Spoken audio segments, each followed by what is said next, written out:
যেই ফ্যাসিবাদ বাংলার সীমান্ত থেকে বিতাড়িত করা হয়েছে, সেই ফ্যাসিবাদ এবং তার কোন দোসর বাংলার ক্ষমতার মসনদে আর আসতে পারবে না ইনশাআল্লাহ। আমাদের সঙ্গে যদি কেউ বিরোধ তৈরি করতে আসেন, আমাদের শান্তিপ্রিয় চলার পথে যদি কেউ প্রতিবন্ধকতা তৈরি করতে আসেন, রাজপথে মোকাবেলা করব আমরা ইনশাআল্লাহ। এই প্রস্তুত থাকবেন তো? জীবন দিতে হলে জীবন দেব, রক্ত দিতে হলে রক্ত দেব। দেশ এবং জাতির প্রশ্নে কারো কাছে মাথা নত করব না। আজও যারা স্বপ্ন দেখছে বিদেশি প্রভুদেরকে খুশি করে আবার ক্ষমতার মসনদে আসবে, তাদেরকে বলতে চাই, বাংলাদেশের মানুষ আজ ঐক্যবদ্ধ। বাংলার মানুষ আজ রাজপথে অবস্থান নিয়েছে। আমরা রাজপথে নেমেছি জুলাই সনদ বাস্তবায়নের গণভোটে বাক্সকে বিজয়ী করার মধ্য দিয়ে আগামীর বৈষম্যহীন ফ্যাসিবাদ মুক্ত বাংলার ভিত আমরা তৈরি করব ইনশাআল্লাহ। ইন্টারিম সরকার, ইতিহাস আপনাদেরকেও ক্ষমা করবে না।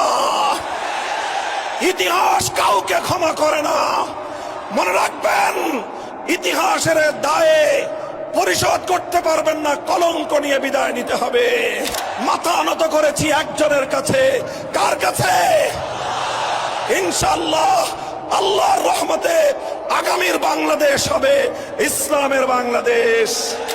আসসালামু আলাইকুম ওয়া রাহমাতুল্লাহ। আলহামদুলিল্লাহি রাব্বিল আলামিন, ওয়াসসালাতু ওয়াসসালামু আলা সাইয়্যিদিল আমবিয়া'i ওয়াল মুরসালিন ওয়া আলা আলিহি ওয়া আসহাবিহি আজমাইন। আউযু বিল্লাহি মিনাশ শাইতানির রাজীম। বিসমিল্লাহির রহমানির রহিম। আল্লাযীনা ইম্মাক্কান্নাহুম ফিল আরদ আকামুস সালাতা ওয়া আতাউয যাকাতা ওয়া আমারু বিল মা'রুফি ওয়া নাহাউ আনিল মুনকার। সাদাকাল্লাহুল আযীম।